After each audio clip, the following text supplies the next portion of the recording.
Doy la bienvenida a cada uno de ustedes. Muchísimas gracias. De verdad estoy muy alegre por poder compartir esta clase con ustedes. Y, y bueno, yo sé que quizá ya en algunos países es sábado ya, así que feliz sábado. Aquí pues todavía nos falta un poquito. Muchas gracias. Gracias, hermana Graciela.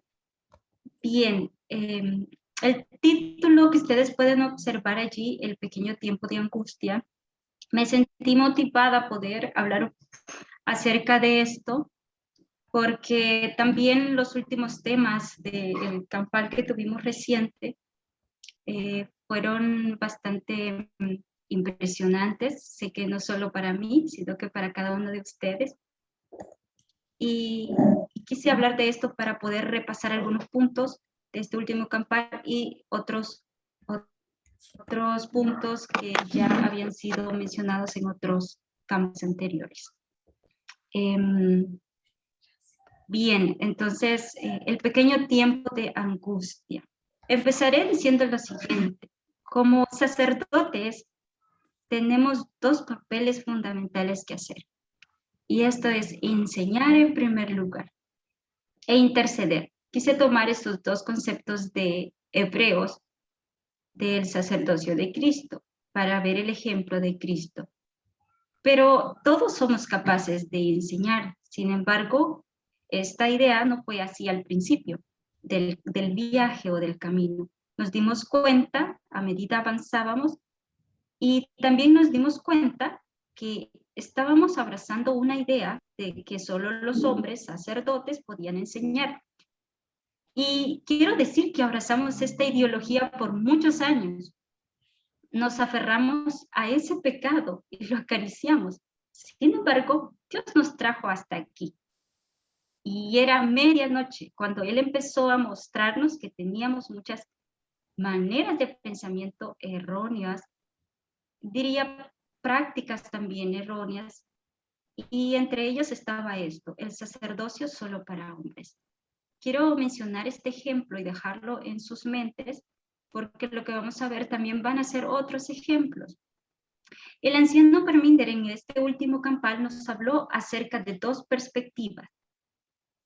Si ustedes no han visto estas presentaciones, ya están subidas en el canal de Navet de las traducciones y allí pueden ustedes encontrar, MN creo que es traducción, ahí pueden encontrar ustedes ya subidos estos vídeos para que puedan verlos.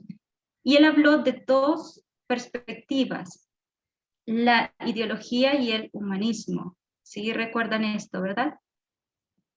Creo que todos estamos familiarizados con al menos el concepto básico de lo que estas dos palabras significan. Sin embargo, vamos a ver también acá como un pequeño concepto de lo que estas dos perspectivas significan. Ideología y humanismo. Hermana Graciela, si estás allí, ¿podrías leer, por favor, donde dice ideología?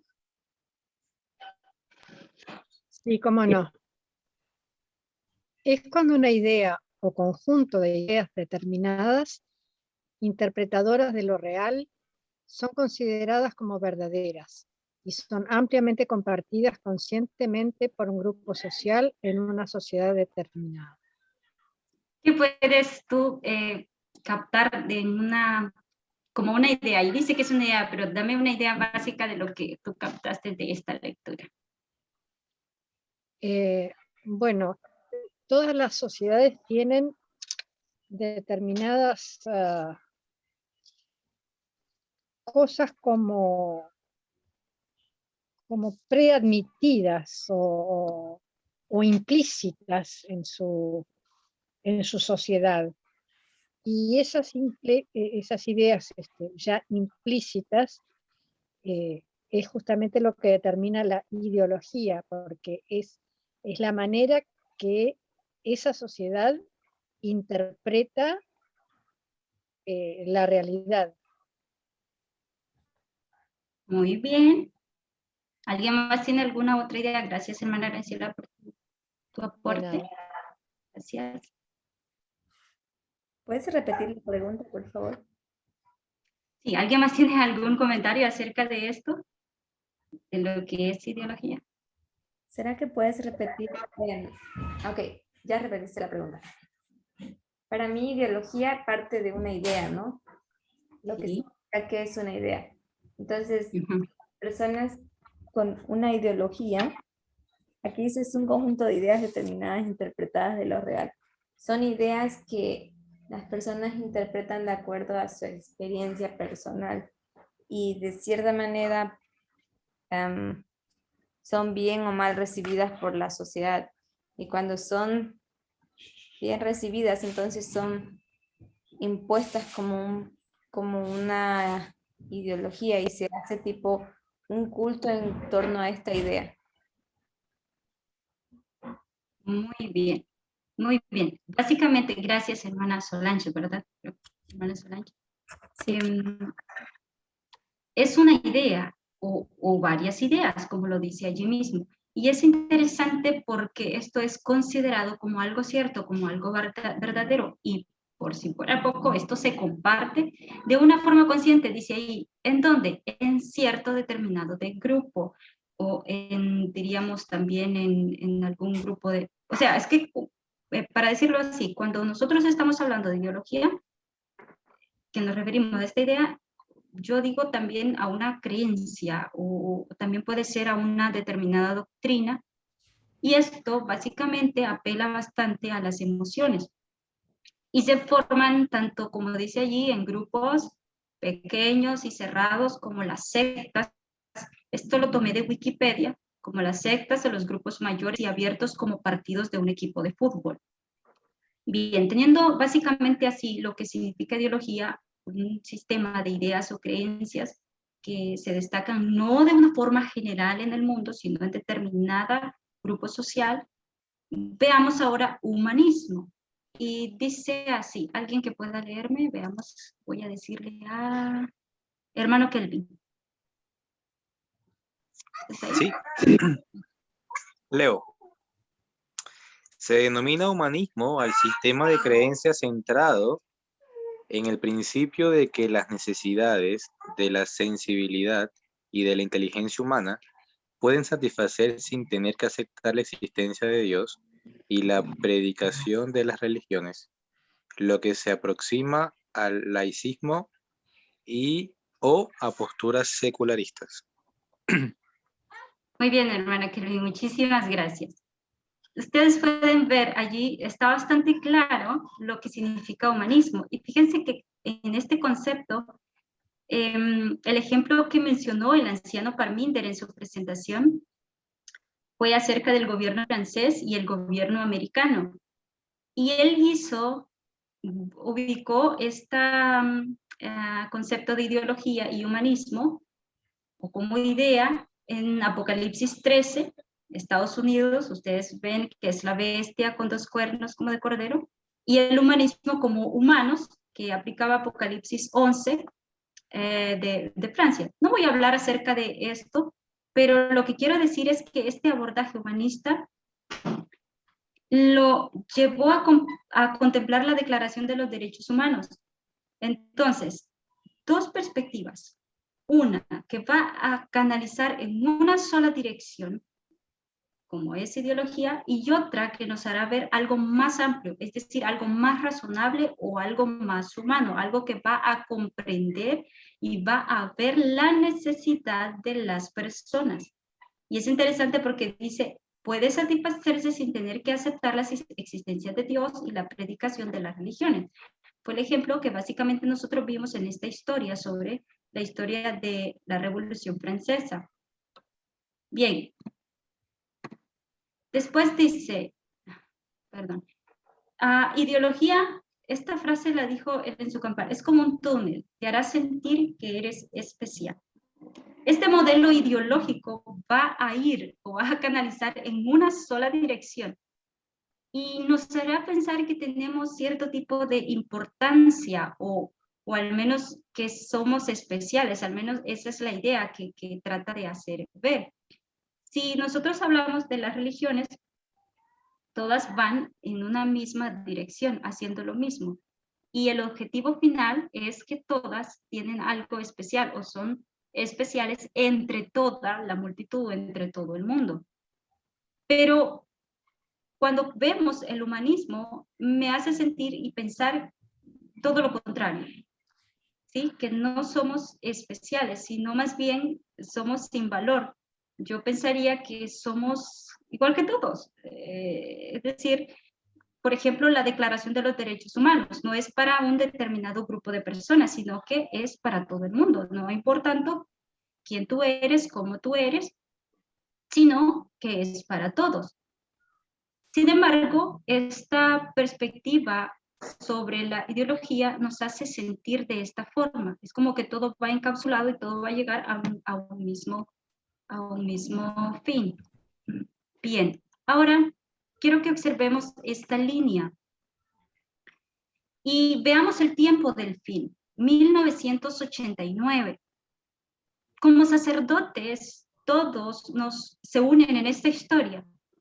Y quise poner primero grupo y tiempo de preparación porque el camino comienza con un grupo de sacerdotes, pero hay algo que ellos deben hacer y es desaprender muchas cosas. Deben estar dispuestos a cambiar. Y los que vienen después del primer grupo, es decir, ya en la etapa del segundo grupo, quizá no tienen que lidiar mucho con esas cosas que van a desaprender, pero sí hay muchas cosas que no entienden. Pero cuando llegan al tiempo de preparación, aquí no hay ventaja ni desventaja, sino que la idea es que todos los sacerdotes estamos totalmente igual en ese conocimiento, en el cual vamos recorriendo el camino o la línea y vamos comprendiendo. Es decir, que todos lleguemos a comprenderlo. Así que en toda esta línea ha ido aumentando el conocimiento. Y nosotros hemos visto cómo Dios nos ha ido sacando paso a paso de una mentalidad ideológica a una más humanista. Así que conocemos lo que pasó en 2019 y todo 2014, 2019, cómo se probó a este grupo de sacerdotes y cómo se mostró qué eran las ideologías que tenían y cómo se les ha enseñado, empezó a enseñar 2018 una nueva perspectiva, es decir, en las prácticas. Así que el tiempo de preparación, si ustedes ven 2019-2021, ha sido para nosotros un tiempo de comprensión, refinamiento del mensaje. Y durante todo ese tiempo se ha estado produciendo mucha más y más información. Hoy día hemos tenido mucha comprensión más clara que en ese periodo de tiempo. Es decir, ahora justamente en el momento en el que nos encontramos.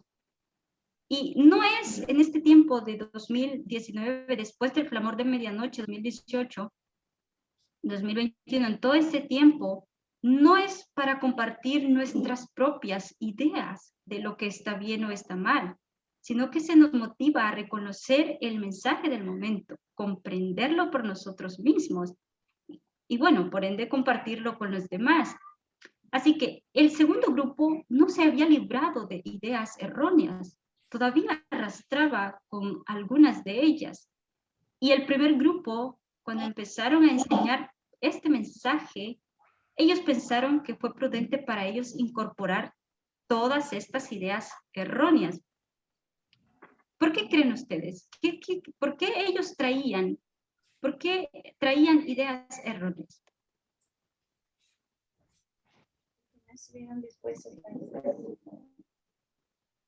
Porque tenían...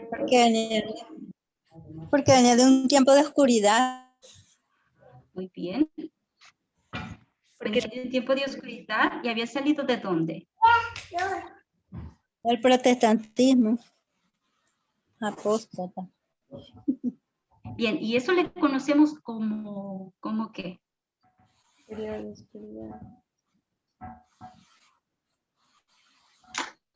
Como conservadurismo. Ajá, muy bien. Bien, conservadurismo, la Odisea, tiempo de oscuridad, están muy bien todos los comentarios. Así que habían salido de la Odisea, como mostré en el anterior, habíamos salido ¿de dónde? de un lugar donde íbamos en una misma dirección pensando que así estaba bien, que todo iba bien así. Pero llegamos a un punto en el cual debíamos identificar de que debíamos dejar todas esas ideas o prácticas que nosotros arrastrábamos. En realidad, este sacerdocio estaba muy, muy, muy dañado. Estamos hablando de solamente los sacerdotes, ¿sí? Y era patriarcal. Se centraba en las necesidades solamente de los hombres. Y fue prácticamente, podríamos decir que fue dirigido solo por hombres. En otras palabras, las mujeres debían estar sujetas bajo los hombres. Y todo esto estaba basado en ¿qué? En una perspectiva errónea. Es tanto que Future for America tenía una iglesia asociada a solamente ellos, donde ellos participaban y tenían el servicio y las mujeres estaban excluidas. Pero hay un problema grande de desigualdad de género y en el primer grupo no lo podíamos identificar. En el segundo grupo tuvimos que empezar a identificarlo en cierto determinado de tiempo. Así que prosigo. Vemos aquí en una forma más amplia. Veamos a alguien que no haya leído. Hermana, pero quería hacer un comentario antes de que se leyera. Claro, hazlo. Disculpe. Es interesante lo que usted menciona, pero obviamente nosotros sabemos que, como usted menciona, que Futura for America y nosotros en cierta forma teníamos un concepto errado, ¿no? Pero yo recuerdo un estudio que tiene la anciana Tess, que ya habla de por qué se nos es complejo o por qué ha sido complejo comprender el tema de la igualdad, y ella traza de que es algo que se ha visto en la misma escritura, que los únicos libros que mencionan mujeres es considerado entre los eruditos libros no inspirados, que Jesús utilizó 12 discípulos. Entonces, cuando hablamos de que es erróneo, yo creo que la forma correcta de comprenderlo es, obviamente, lo que ella misma ha enseñado, que es sujetarnos a las cuerdas, que es la forma en que nosotros podemos comprender de que la obra de Dios es progresiva y que va actualizándose o va de manera ascendente en esa progresión, ¿no? El hecho de que ellos tengan un mensaje errado, está errado porque no se ataron a las cuerdas y no comprendieron de que Dios está en una obra progresiva, porque si no, ese mismo pensar lo tenemos nosotros hace par de meses, hace un año más atrás, ¿no? Entonces, yo creo que la forma de plantearlo es que todos venimos arrastrando una ideología que se ha venido modificando de manera progresiva acorde a lo que Dios quiere. Y la prueba está en poder aceptar eso, ¿no? A ver si me hice entender. Sí, claro que sí. Gracias, hermano. Es correcto. En este proceso es algo que nosotros hemos ido aprendiendo paso a paso. Dios ha guiado a este movimiento de esa forma y hemos ido entendiendo, no de una vez, porque tú lo has mencionado, si nos vamos al escrito está y a la Biblia, lo que encontramos allí, ¿qué es? Entonces, básicamente eso era lo que estábamos haciendo, creyendo que estaba correcto y estaba bien nuestra forma de comprender. Ahora hemos ido viendo que no es así, básicamente. ¿Algún otro comentario o pasamos a la siguiente? ¿No? Ok, entonces, hermano César, ¿estás allí? ¿Puedes, por favor, leer? Sí. Dice, el humanismo, en el sentido amplio, significa valorar al ser humano y la condición humana. En este sentido, está relacionado con la generosidad, la compasión y la preocupación por la valoración de los atributos y las relaciones humanas. ¿Tienes algún comentario? Bueno, así, o sea, en primer lugar, lo que salta a la mente es el hecho de que en esta cita se simplifica todo lo que nosotros comprendemos como igualdad. Bien. Yo diría como cuando dijo Adán, cuando vio a Eva, este es hueso de mi hueso y carne de mi carne. Entonces, cuando el concepto de humanismo se internaliza en la vida, creo que esas palabras bien se pueden llegar a expresar porque todos somos iguales. Amén. Así es. Gracias, hermana. Gracias, hermano César. Ustedes pueden ver allí en esta lectura que esto está relacionado con el ser humano. Obviamente, todo es así. Es humanismo, es decir, lo que el ser humano es y el valor que éste tiene. Todos nosotros, los sacerdotes de este movimiento, tanto los que llegaron antes del cierre de gracia como los que llegan después, todos tenemos la responsabilidad de comprender este tema de la igualdad. Y si nos vamos a otro ejemplo, la dote, por ejemplo, sabemos que ya no se puede aceptar el tráfico de personas, el abuso doméstico, el abuso en todas sus esferas, el maltrato de la mujer, toda esta esclavitud, la discriminación por las personas LGBTQ. Ya no es aceptable para nosotros todo esto. Hemos estado siendo educados, por ejemplo, sobre las relaciones humanas y todo este aprendizaje no nos ha traído comodidad. Es lo que ha hecho básicamente el mensaje del clamor de la medianoche.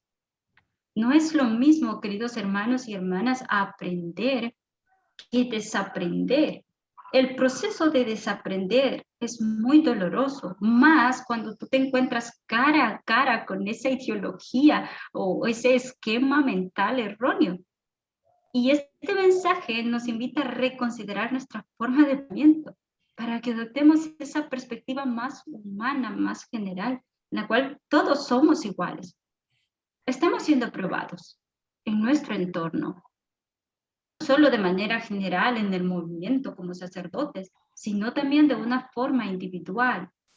Muchos de nosotros estamos pasando o hemos pasado situaciones incómodas en las cuales nuestra fe ha sido probada. Y allí es cuando tenemos que decidir si seguir sujetos a las cuerdas o no. En términos del movimiento, estábamos acostumbrados a un escrito está, aún así dice el Señor como sacerdotes. Y no habíamos visto los eventos externos y más la importancia profética. No era nuestra costumbre dejar a un lado el escrito está y ver la historia secular y el mundo como es, tal es, sino más bien éramos egoístas en nuestro conocimiento, que nos hacía sentir especiales. Pero me gustó la forma de abordarlo, como lo dijo el anciano Parmiter, las hojas de la higuera se cayeron y vimos que estábamos desnudos cuando él mencionó el ejemplo del Edén. Adán y Eva. Hermana, resulta que hace como un añito atrás, un año, 2 años, yo no me había dado cuenta que estaba desnuda, o me di cuenta, güey. Resulta que yo me iba a montar en un carrito para venir acá al pueblito, y ahí, y cuando me iba a montar, una persona que era indígena, y yo dije en mi pensamiento, dije, ay, yo no me voy a sentar al lado de eso. Yo le dije a mi esposa, siéntate tú ahí. Yo me senté adelante, cambié de puesto. Después el Espíritu Santo me hizo reflexionar y yo dije, ay, Señor, perdón.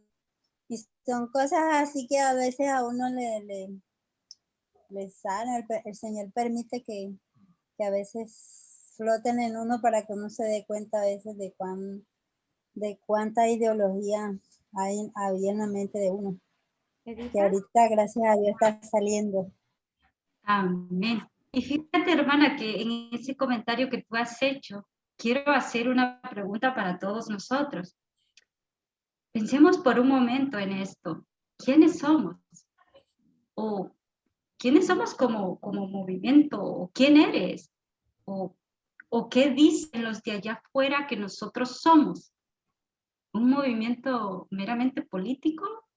¿Un movimiento que ha dejado la Biblia, el escrito está y se ha vuelto a historias? ¿Una persona que se la pasa ahora estudiando la historia secular, las cosas y mezclándolo con profecía y todo eso? Antes no podíamos nosotros ser capaces de ver el dolor de las minorías, la discriminación por raza o sexo, por ejemplo, y todo el sufrimiento de las mujeres a lo largo de toda la historia. Y cuando nosotros comenzamos a ver esto, empezamos a tener una lucha por encontrar un lugar en la historia profética y empezamos a vernos a nosotros mismos. ¿Qué es lo que vimos? Cuando antes éramos insensibles a tales comportamientos y ahora de repente nos hemos vuelto tan sensibles, ¿qué es lo que empezamos a ver en nosotros? Una persona angustiosa. ¿Por qué? ¿Qué es lo que nos preocupa? Cuando nosotros hablamos del tiempo de angustia de Jacob, que es el que más se menciona, en esta historia podríamos decir que es la historia que va desde 2019, 2021, en términos de fractal, por supuesto, no estamos teniendo problemas con el mundo, es decir, el problema que causa angustia es a nivel de sacerdocio, es a nivel de nosotros, sacerdotes. Y quiero mencionar esto, vamos a pasar a la otra cita. Edita, Sí. antes de que avances, ¿pudieras volver a la anterior diapositiva, Sí. por favor? Perdón por la bulla, pero está mi sobrino. Ok, no, cuando tú dices aquí el humanismo en el sentido más amplio significa valorar al ser humano, tal vez a mí me gustaría hacer un aporte del concepto de lo que es humanismo. Ya, mi amor, ahorita ya. Sí. Trae mandarina, por favor.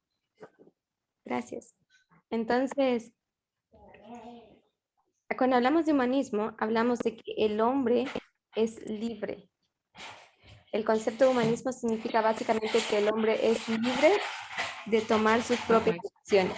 Dame un minuto.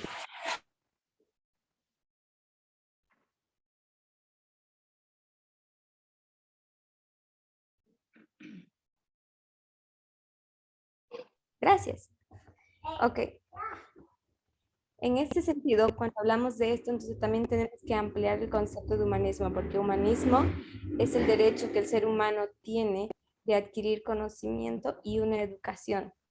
Entonces, el proceso de aprender a ser libre y tomar tus propias decisiones es un proceso que es muy doloroso en el concepto del humanismo, ¿no?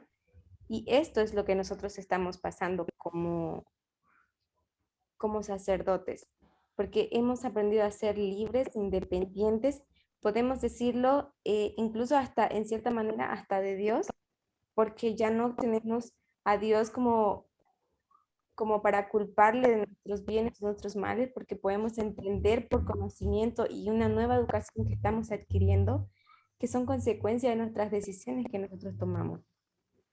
Entonces, a mí me gustó mucho esa participación que hizo el hermano Kelvin, porque esto es lo que nosotros, lo que significa para nosotros el quedar desnudo, porque quedaste sin esa protección que antes creías te amparaba. Y dos más. Gracias. Y como quedaste con esa falta de protección divina, porque ahora ya no eres una persona muy ideológica, sino más bien una persona humanista, racional. Entonces ahí te sientes desamparado, sientes ese dolor, esa agonía que Jacob experimenta, porque ahora dependes enteramente de ti. y tus decisiones y tu capacidad de interactuar con otras personas. Porque cuando fallas con una persona, fallaste como un ser humano. Y eso es lo que me gusta mucho de este concepto. Eso solamente quería agregar. Uy, Sí, gracias. sí, gracias, hermana Solange. Básicamente es así. Es ese cambio tan, diríamos, radical, nosotros que no estábamos acostumbrados a verlo antes, ahora se nos ha, lo hemos ido No se aprendiendo te y oye, esto, Edita. diga, perdón. Creo que fue un micrófono abierto. Ah, ok.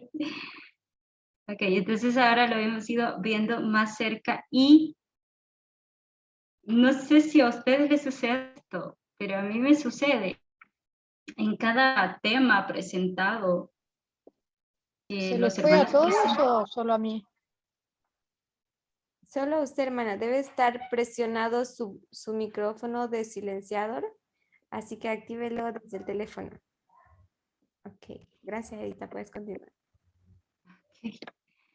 Y todas estas presentaciones o a medida que va avanzando el tiempo y que tenemos la noción que nos acercamos a Panio y las presentaciones están siendo impartidas, nosotros no nos sentimos cómodos o decir plenos y felices en el sentido de que nos hace ver a nosotros en nuestro interior. Y cuando nos vemos a nosotros en nuestro interior, no nos causa totalmente alegría, porque vemos ese proceso. Nos causa alegría al decir, Señor, nos has ayudado, me sacaste de donde yo estaba o de una forma individual. Sin ¿Están embargo, ahí todos o? No sé si me desenganché yo. Sí, hermana Graciela, estamos todos aquí. Tal vez reinicie su micrófono, el programa para que pueda participar. bien. Entonces hemos visto esos cambios, pero quiero que avancemos un poquito más, porque se hace un poquito tarde, a Jacob.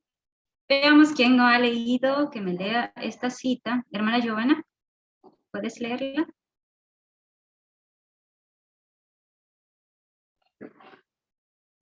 ¿Estás ahí? Sí, dice así. Dice, era una región solitaria y montañosa, madriguera de fieras y escondites de salteadores y asesinos. Jacob, solo e indefenso, se inclinó a tierra profundamente acongojado. Era medianoche. Todo lo que hacía apreciar la vida estaba lejos y expuesto al peligro y a la muerte. Lo que más lo amargaba era el pensamiento de que su propio pecado había traído este peligro sobre los inocentes. Con vehementes exclamaciones y lágrimas, oró delante de Dios. Amén. Muchísimas gracias, hermana Giovanna. Ustedes pueden ver allí la experiencia, parte de la experiencia de Jacob. Podríamos decir que Jacob era una persona cristiana, al menos había sido justificado, pero él, dice la cita, que estaba experimentando un dolor o un tiempo de angustia. ¿Qué pasaba con Jacob? Él se aferraba a muchas cosas. Él estaba aferrando a muchas ideas erradas que estaban equivocadas, pero dice la cita, era medianoche. Cuando él llega a la medianoche, él comienza a darse cuenta. Su tiempo de angustia.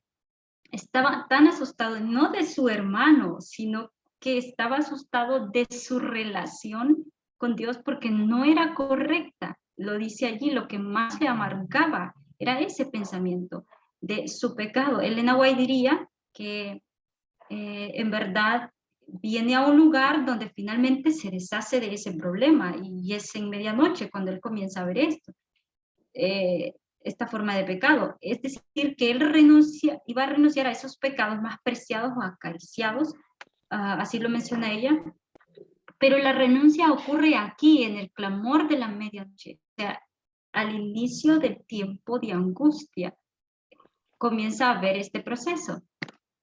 Y luego dice la otra cita, de pronto sintió una mano fuerte sobre él. Creyó que un enemigo atentaba contra su vida y trató de librarse de la mano de su agresor. En las tinieblas los dos lucharon predominar.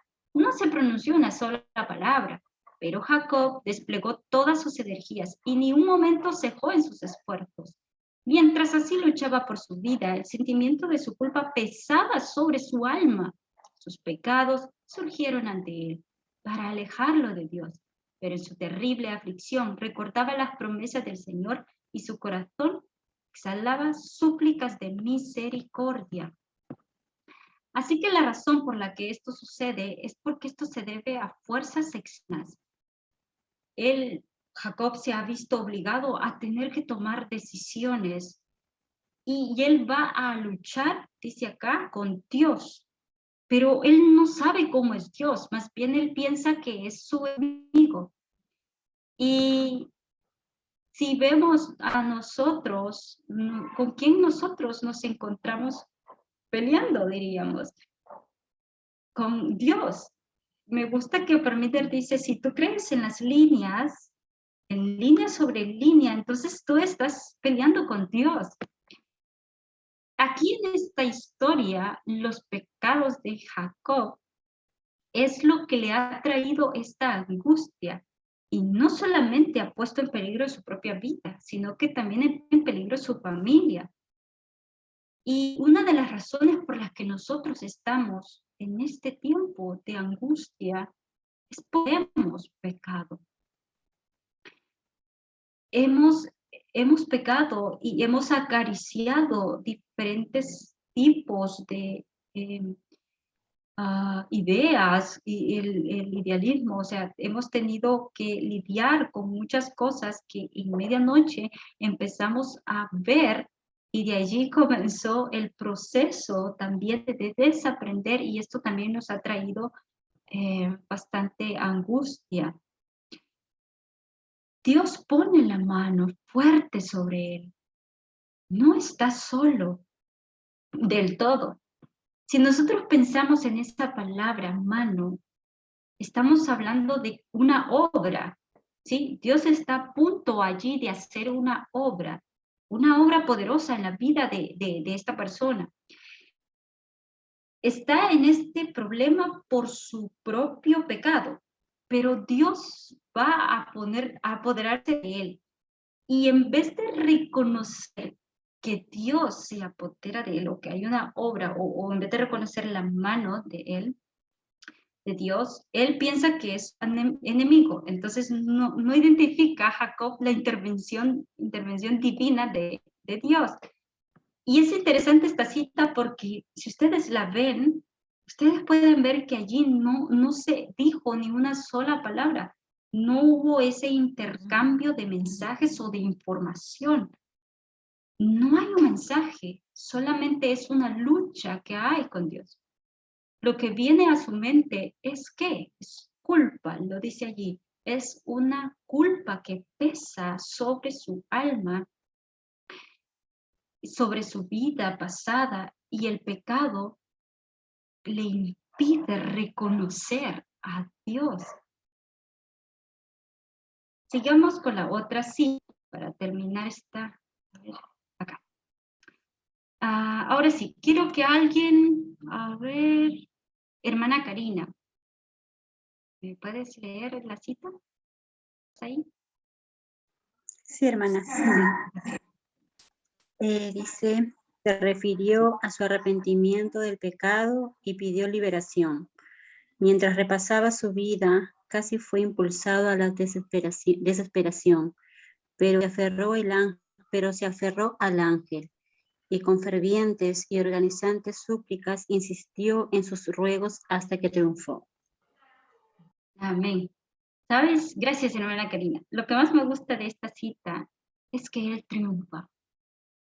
Y quiero decirte que en medio de todo el caos o esa tribulación que Jacob estaba pasando, hubo que lo hizo a él triunfar.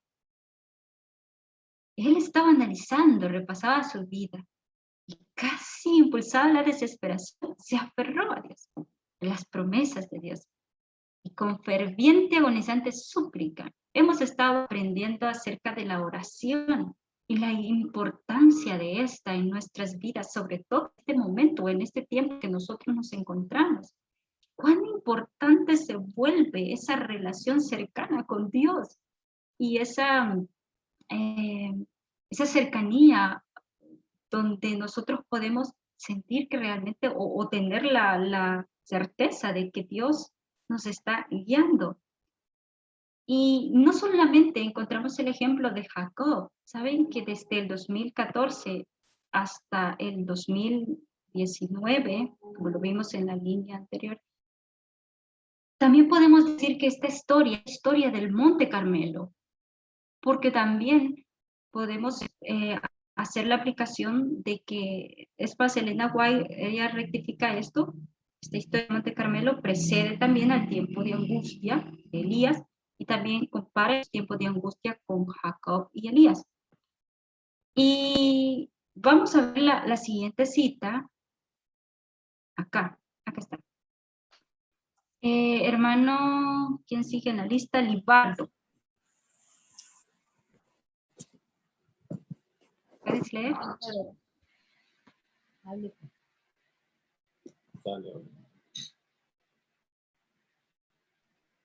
Pero una reacción como la que con frecuencia sigue a los momentos de mucha fe y de glorioso éxito, oprimía a Elías. Temía que la forma iniciada en el Carmelo no durase, y la depresión se apoderó de él. Había sido exaltado a la cumbre de Pisga. Ahora se hallaba en el valle. Estaba bajo la inspiración del Todopoderoso.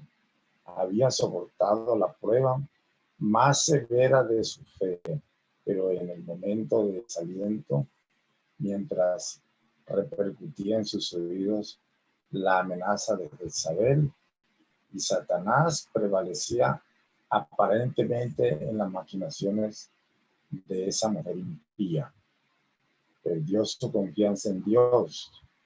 Había sido exaltado en forma desmedida y la reacción fue tremenda, olvidándose de Dios. Elías huyó hasta hallarse solo en un desierto deprimente. Amén. Muchísimas gracias, hermano Libardo. Tú puedes ver allí en las letras que están en negrito. Vamos a rescatar allí algo importante también. El tiempo en el que Elías está, nosotros sabemos que es un tiempo también de bastante angustia y aflicción. Pero mientras estaba bajo la inspiración del Todopoderoso, esto podríamos hacer la aplicación mientras estaba bajo el clamor de la medianoche. Allí comienza él. Dice, había soportado la prueba más severa, pero en el momento del desaliento, y comienza a hablar toda esa experiencia, Elías empieza a tener un tiempo de angustia en el cual va a quedar solo en el desierto deprimente, lo que nos dice al final de la cita. Pero vamos a continuar esta cita. Hermano Matías, si estás, ¿podrías darle lectura? Por Hermana, yo la puedo continuar. Ok, está bien, como quieras. Elías huyó hasta hallarse solo en un desierto deprimente. Completamente agotado, se sentó a descansar bajo un enebro. Sentado allí, rogó que se le dejase morir. Dijo, baste ya, oh Jehová, quita mi alma, que no soy yo mejor que mis padres. Fugitivo, alejado de las moradas de los hombres, con el ánimo abrumado por una amarga desilusión, deseaba no volver a ver rostro humano alguno. Por fin, completamente agotado, se durmió. Bien, gracias, hermana. Elías se sienta bajo ese enebro. ¿Y qué es lo que dice? Dios, mátame. Es suficiente. Él dice, no soy mejor que mis padres. Ustedes ven ahí, dice, no soy mejor yo. Que no soy yo mejor que mis padres. ¿Quiénes son sus padres? ¿Quiénes son los padres de Elías? Estamos hablando de la primera generación, la generación de la Odisea. ¿Sí? Se remonta en nuestro tiempo a la generación del adventismo. Y él dice, yo no soy igual, es decir, en otras palabras, no soy yo mejor que mis padres, perdón, no soy mejor que ellos, es decir, soy igual que ellos. También, de una forma laodicense. Y muchos de nosotros nos encontrábamos incluso mejores que nuestros padres o teníamos la misma cultura, las mismas prácticas, pero Elías el espíritu de Elías fue aplastado con una amarga decepción, ¿sí? Y él se cayó y dice que quedó como muerto, quedó dormido. Y saben que esa es la experiencia que Dios también está trayendo a nosotros como desertos, ¿sí? Nosotros estamos afirmando que hemos salido, no de una vez, pero hemos salido de esas prácticas adventistas laodicenses y llegamos a un momento en el que nos encontramos lidiando con cuando decidimos vernos a nosotros mismos o cuando empezamos a comprender mejor cómo es que esto se ve. Y quiero decir que este tiempo de angustia de Jacob, también el tiempo de angustia de Elías, no me voy a detener en detalles porque no era esa mi intención, sino esto es otro estudio, podría ser. También el tiempo de angustia de Job. ¿Sí? ¿Sí? ¿Alguien quería decir algo? No, es solo problema de micrófono. Ok, está bien. Entonces, prosigo. Y antes de que Job entre en el tiempo de angustia, al igual que podríamos decir de Jacob, era un hombre justo, es decir, era un hombre perfecto, era un hombre sin falta, era un hombre que podríamos ver cosas buenas. Así que vemos las diferentes facetas, cómo todo esto se une. Sin embargo, hay problemas en Job. ¿Problemas en qué? En su carácter. Hay cosas que Job necesita comprender sobre qué, sobre sí mismo. Necesita comprender sobre Dios muchas cosas, a pesar de que él es una buena persona. Cosas que él no sabe y que Satanás y Dios saben. Así que él se va a sumergir a un tiempo de angustia y todos los miembros de su familia, sabemos la historia, que son asesinados y que todo soporte terrenal es cortado. Y lo que pasa, por si fuera poco, sus amigos, sus antiguos amigos, hermanos, lo acusan una y otra vez. Todas estas cosas también, aquí podemos tener un ejemplo.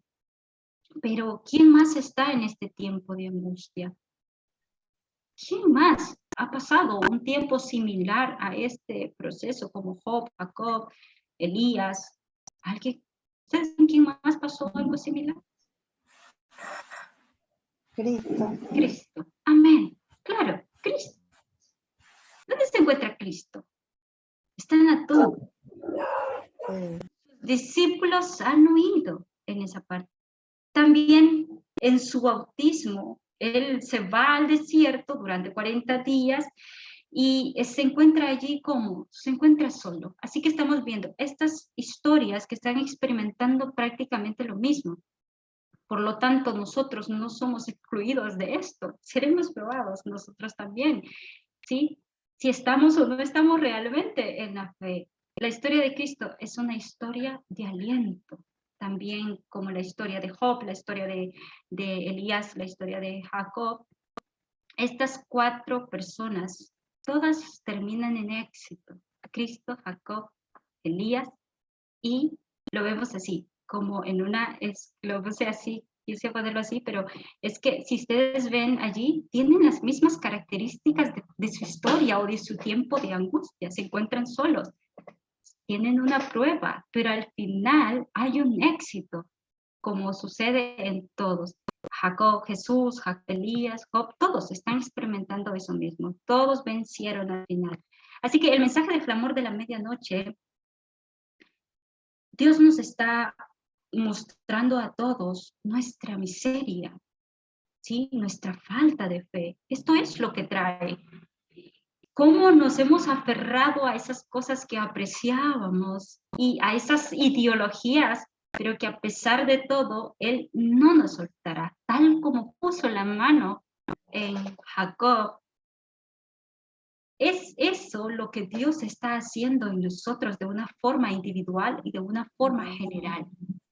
Sé que más de algunos hemos pasado situaciones en las que nos hemos enfrentado cara a cara con el sexismo, quizá con nuestra propia vida, quizá con nuestro entorno familiar, donde antes ustedes podrían una práctica sexista y no podían sentir absolutamente nada, es más, lo podíamos ver tan normal, pero ahora cuando tú te encuentras con eso, es como que duele tu alma, duele dentro de ti, y tú dices, realmente esto es doloroso, y realmente todos estos ejemplos, mi deseo es que todos juntos sigamos aprendiendo, unidos en verdad, y que todos estos ejemplos de estos hombres sean para nosotros una esperanza, un aliento, ¿sí? Que en este pequeño tiempo de angustia, la verdad es que Dios nos va a preparar para poder soportar la hora de la tentación, la hora de la prueba.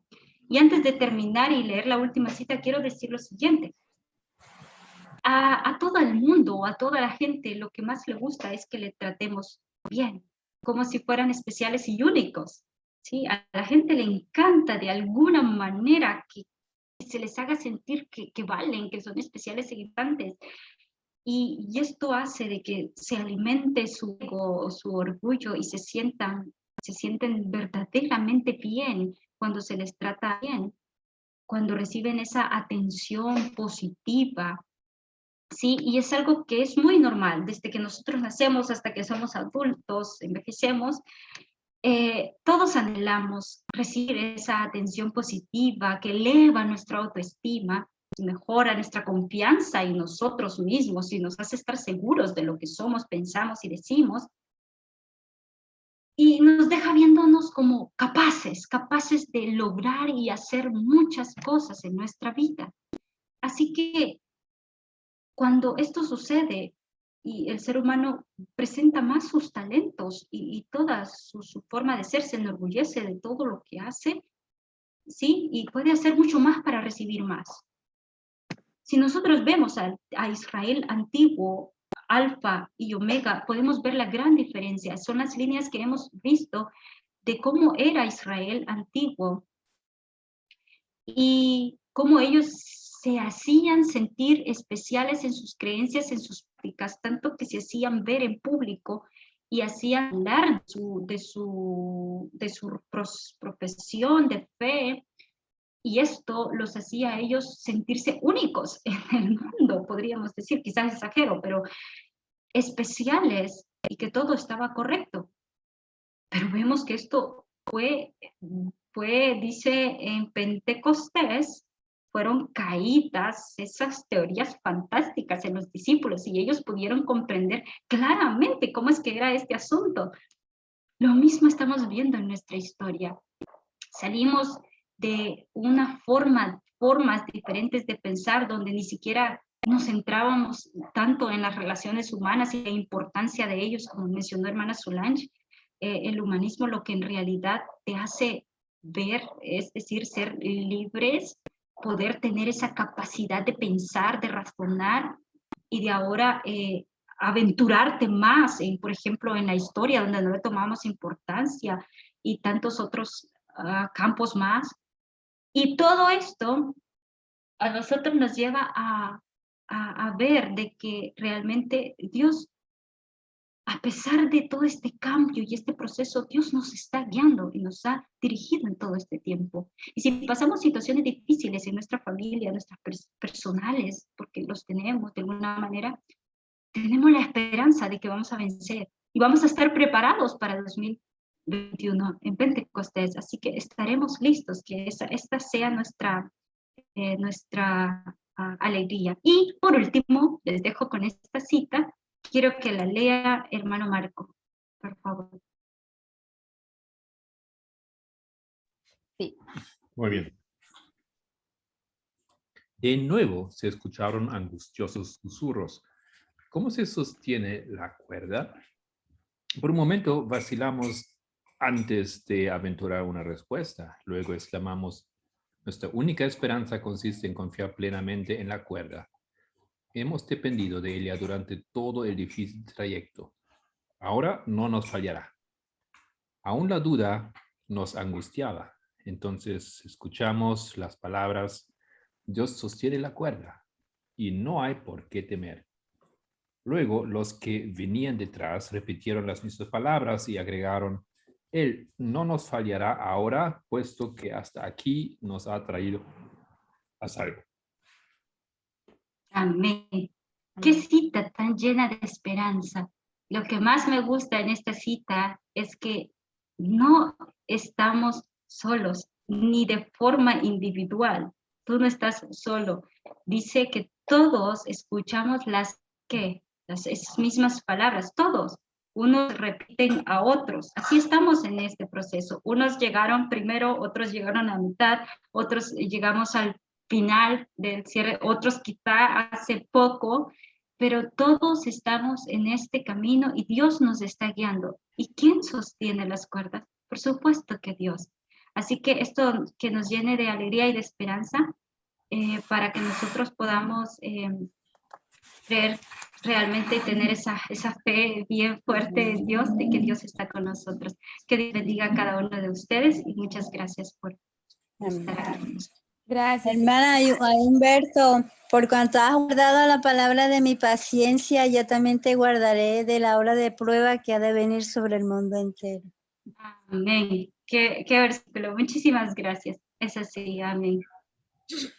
Gracias, bien, hermana. Entonces, si alguien más tiene algún otro comentario, porque yo creo que ya la hora está un poquito, hacemos una oración final y cerramos, ¿sí? Haremos. Después de la oración, si alguien tiene algún comentario, lo puede hacer para terminar. Oremos. Bondadoso Padre, muchísimas gracias, Señor, por tu palabra y por este mensaje que tú nos has enseñado paso a paso, que la luz ha venido paso a paso. Señor, muchísimas gracias. Reconocemos que debemos aprender mucho y desaprender. Aún nos encontramos lidiando con cosas en nosotros como personas y por tratar de comprender cómo es que se ve la igualdad en todas las esferas de la vida. Dios mío, te rogamos, por favor, que tengas misericordia cada día de nosotros, que nos tengas paciencia y que nos ayudes, porque nuestro deseo es poder estar preparados para hacer esa obra que tú nos has encomendado a hacer. Por favor, danos cada día sabiduría, Señor. Sofía, esa sabiduría que viene de ti en nuestros estudios personales, en cada vez que recibimos, tanto como enseñamos o también recibimos clase, podamos poder entender este mensaje y así avanzar. Señor, muchísimas gracias por sostener las cuerdas. Muchísimas gracias por ayudarnos en nuestras vidas. En el nombre de Jesús oramos. Amén y amén. Bien.